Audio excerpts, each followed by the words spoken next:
Caros amigos, amigas, mais uma vez estou com vocês para abordar alguma coisa sobre alienação parental e o contraponto da lei.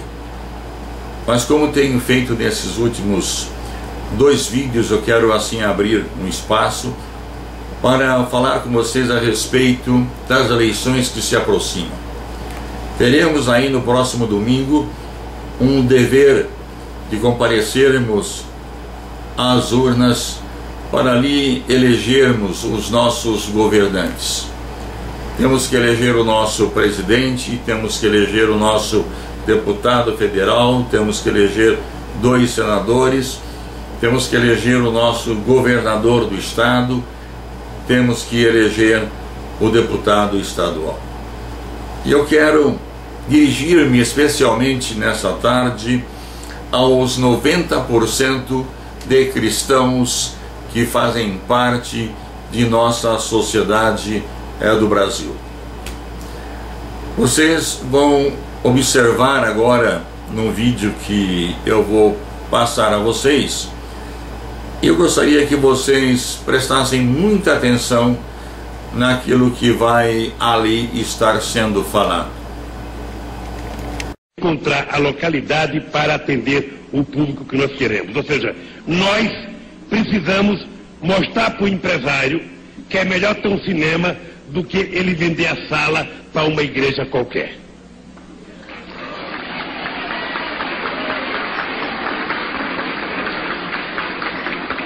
Porque aí tem um problema de mercado que não há santo que mude de ideia.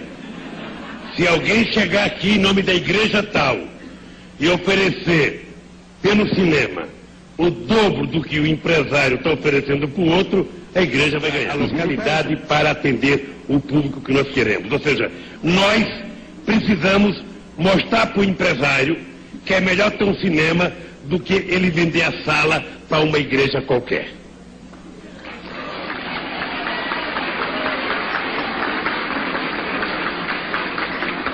Porque aí tem um problema de mercado que não há santo que mude de ideia. Se alguém chegar aqui em nome da igreja tal e oferecer pelo cinema o dobro do que o empresário está oferecendo para o outro, a igreja vai ganhar. Pois bem, vocês viram que quem está falando é um ex-presidente da República e que em uma das suas campanhas, em um dos seus discursos, ele foi muito claro e taxativo no sentido de dizer de que aos empresários ele recomendaria que não alugassem ou não vendessem os seus prédios às igrejas, mas que os transformassem em salas de cinema para a cultura. Para o ex-presidente Lula, a igreja não representa absolutamente nada. O evangelho, para ele, é alguma coisa na qual torna-se inatingível pela sua falta de fé. E o deboche que ele faz dos evangélicos, dos católicos, dos espíritas, enfim, daqueles que professam a sua fé no Senhor Jesus Cristo, ela não para por aí. Se vocês procurarem aí na internet, no YouTube, vocês irão ver várias outras falas dele, desmerecendo pastores, padres, enfim, a religião de um modo geral. E esta é uma herança que ele está transmitindo para o candidato a presidente da República, que será votado no próximo domingo, o senhor Haddad. Tanto o senhor Haddad como a sua vice-presidente, eles herdam de Lula o mesmo pensamento, a mesma filosofia. Eles são completamente contra o evangelho. E quando eu falo aqui evangelho, eu não estou me referindo unicamente a evangélicos. Eu estou me referindo aos evangélicos que, conhecidos também como protestantes, e também aos católicos e aos espíritas, enfim, todos aqueles que invocam o nome do Senhor Jesus Cristo.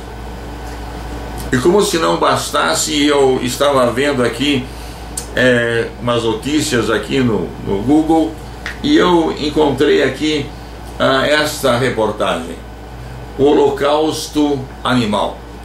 No Rio Grande do Sul está tendo tramitação um projeto de lei que revoga um artigo de uma outra lei que foi aprovada no passado, e na qual ela permite que se faça sacrifício com animais. As religiões afro, elas poderiam com liberdade pegar qualquer animal e sacrificá-lo em seus cultos religiosos. Mas agora, recentemente, entra um projeto de lei revogando esse artigo, no sentido de proibir que esta prática continue ou seja feita pelas religiões afro.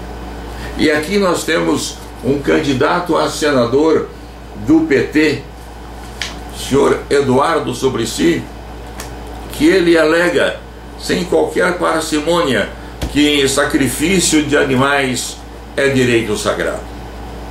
Pois bem, vejam, senhores, já fazem 7 anos que eu falo sobre a pedofilia, e inclusive sobre a pedofilia intrafamiliar. E aí então eu sou obrigado a aceitar a opinião desse homem e ao mesmo tempo fazer uma relação com relação à pedofilia, porque existem algumas crenças não cristãs que entendem que a orgia praticada com crianças é um sacrifício que os deuses aceitam e acatam como uma adoração. Então, admitir essa hipótese de sacrificar animais, nós vamos estar também daqui a pouco tendo uma outra lei que vai estar permitindo que se pratique a pedofilia nos cultos pagãos. Pois bem, mas não é só isso. Nós temos lá no Congresso Nacional, hoje, mais de 700 projetos que estão voltados contra a Igreja do Senhor Jesus Cristo. Existem lá projetos que pretendem reduzir na televisão a sua utilização como propagação do Evangelho a 1 hora diária. Assim, as igrejas evangélicas protestantes teriam apenas 1 hora por dia para falar sobre o Evangelho.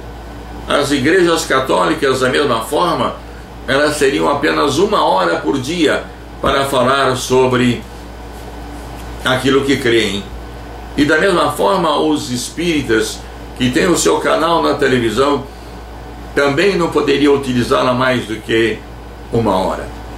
E assim mesmo, há quem diga de que essa 1 hora que seria falado na televisão, que seria permitido falar na televisão sobre a pregação do Evangelho, ela teria que ser feita por um jornalista. Imaginem vocês agora, todos os pastores tendo que estudar jornalismo para poder falar 1 hora na televisão. Mas há alguma coisa mais grave ainda. Existe lá um projeto de lei que pretende que o culto que hoje é celebrado nas igrejas livremente, e inclusive isto é uma liberdade que foi consagrada na Constituição, querem eles fazer uma emenda constitucional ou uma nova Constituição na qual os cultos poderiam ser realizados apenas uma só vez por dia, e assim mesmo de portas fechadas. O Evangelho não poderia mais ser pregado nas praças, nas esquinas, ou aonde a igreja hoje com liberdade o faz. Mas não é só isso. Existem lá entre os 700 projetos de leis, um dos quais fala sobre a questão do dízimo, que é tão combatida por aqueles que não entendem o que realmente o dízimo e as ofertas significam. E esse projeto de lei, ele traz à tona uma obrigação de que aquele que for falar na igreja sobre isso, ele seja comedido, ele seja restrito, e se a fala dele começar a importunar alguém, e esse alguém fizer uma queixa na delegacia de polícia, esse pastor que estiver falando, ou esse membro da igreja que estiver falando sobre o dízimo, ele poderá ser preso. E eu quero dizer a vocês o seguinte: nós evangélicos queremos ter a liberdade em nossas igrejas, como está consagrado na Constituição. Eu falo agora em nome dos católicos. Queremos sim o nosso direito de pregar, de falar, de fazer as nossas missas no horário que nós quisermos e entendermos por bem, como está consagrado na Constituição. Da mesma forma, eu diria, nós, os espíritas, também queremos ter a nossa liberdade de falarmos a respeito daquilo que cremos em qualquer horário. Mas para que nós possamos afastar esta nuvem negra que está pairando sobre o Brasil. E veja bem, e há bem poucos meses mesmo, nós tivemos aqui no Brasil com o nosso coração na mão quando Evo Morales decretou lá na Bolívia que as igrejas só poderiam fazer culto de portas fechadas e não mais nas ruas. E aí houve uma comoção geral naquele país, e em contrapartida o Brasil, que é o país que tem mais cristãos aqui na América Latina, também se comoveu, se levantou nessa fala, e felizmente, aquele presidente usou um pouco do bom senso e deu um passo atrás, retirou o seu decreto, mas que poderá colocá-lo novamente em vigor a qualquer momento. Basta os cristãos daquele país darem uma cochilada. E a única forma que nós temos de evitar tudo isto é votarmos num candidato que seja genuinamente cristão e que tenha em sua mente o seu coração tomado por Deus, e que ame esta pátria, e que ame esse Brasil, e que queira ver um Brasil livre e melhor. E agora certamente vocês já perceberam de quem eu estou falando. Eu tenho falado e já disse, já está num vídeo aí, que o candidato a presidente da República que nós defendemos e apoiamos é o deputado federal Jair Messias Bolsonaro.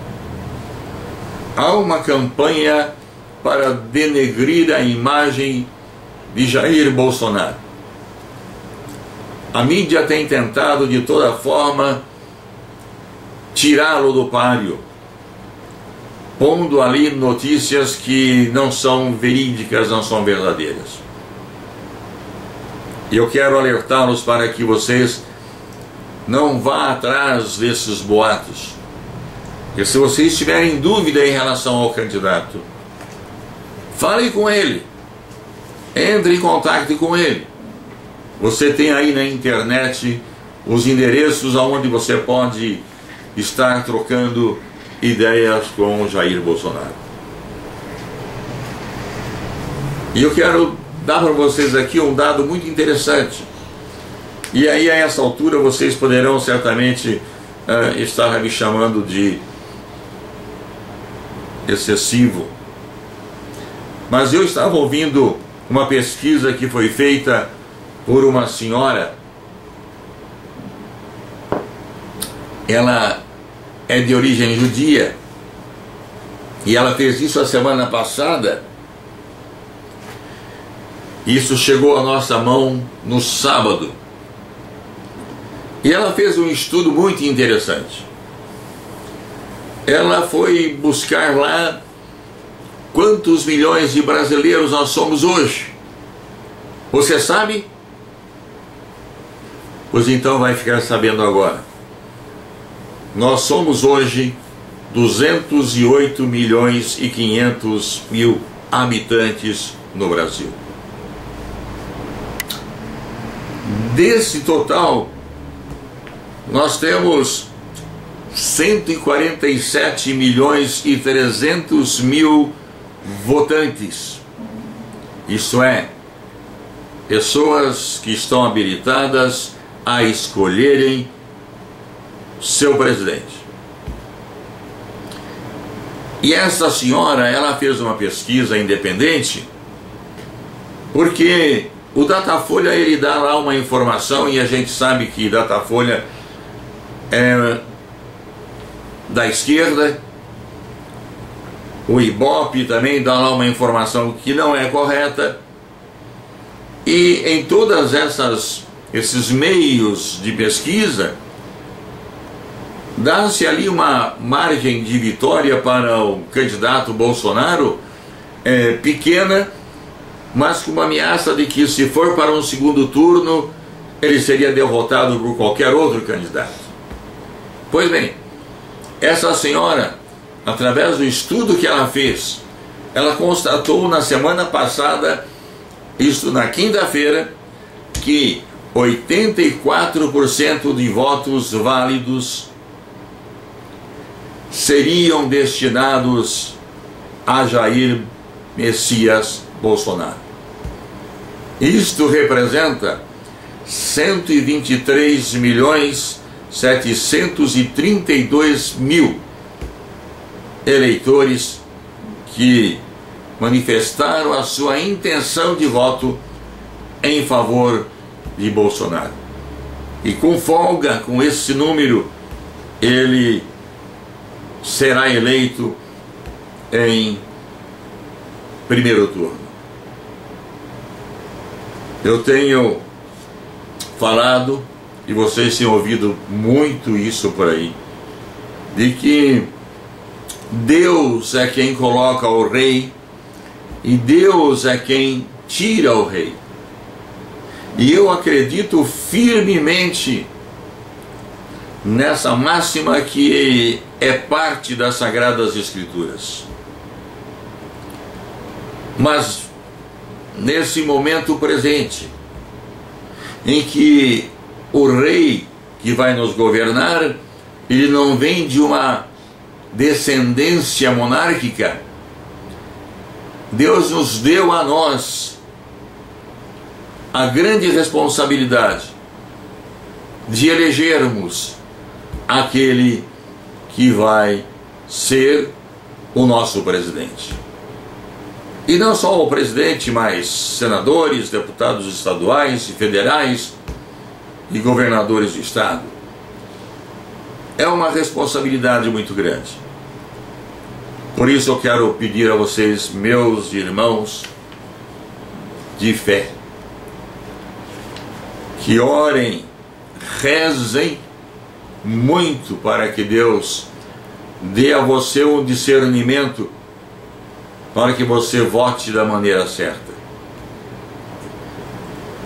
Pode acontecer de que Bolsonaro entre no primeiro turno.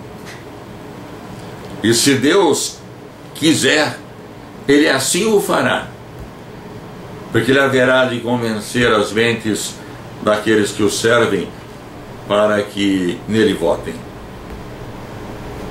Mas eu digo que é por demais importante que nós tenhamos um presidente que seja realmente cristão, porque senão nós estaremos entregues ao espinheiro, que é o presidente que nós tivemos durante esses últimos 16 anos. E não pensem vocês que Haddad, ganhando a eleição, ele vai presidir o país. Mero ledo engano. Quem vai presidir o país se o PT ganhar será o senhor Luiz Inácio Lula da Silva. E aí a situação do Brasil, ela vai ficar muito pior do que a que hora estamos vivendo. Orem a Deus. Peçam a Deus a orientação do alto para que você possa estar fazendo a coisa certa. Nós sempre vamos lembrar de que o Brasil é do Senhor Jesus. Seja quem for o presidente que assumir, o Brasil continuará sendo do Senhor Jesus. Mas Deus confiou a nós a missão de elegermos os nossos governantes. E eu desejo que vocês acertem e que eu também acerte. É o meu desejo, é o desejo do Alonso Advogados, ou como é conhecida a família Alonso. Nós temos tanta coisa para resolver nesse país. Há tantas leis ideológicas que estão matando crianças, estão desfazendo lares, arruinando vidas que foram criadas por esse governo que aí está. E nós precisamos de alguém que tenha coragem de assumir o barco e jogar fora tudo aquilo que não presta e que vai contra os princípios cristãos. Muito obrigado por vocês terem me ouvido. O Brasil acima de tudo. E Deus acima de todos. Muito obrigado.